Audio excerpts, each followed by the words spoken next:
Hello everyone, in this video I will show you how to convert an Emergent AI app into an APK file. First, open the Emergent AI app on your device. Make sure the app is working properly and loads all main features. Now look for the share option inside the app. Tap on share and then choose copy link. This will copy the web link of the app to your clipboard. Next, open a web browser. In the address bar, type median.co and open the official Median website. Once the page loads, sign in or create an account if required.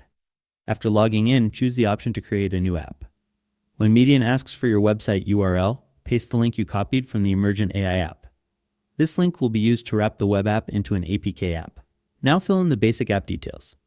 Enter the app name and click on Start Building. If you see iOS first, that's normal. You can convert it to APK by clicking APK from the options. Wait for Median to finish building the app. This may take a few minutes. Once the build is complete, download the APK file to your computer. Transfer the APK file to your Android phone. That's it. Thanks for watching.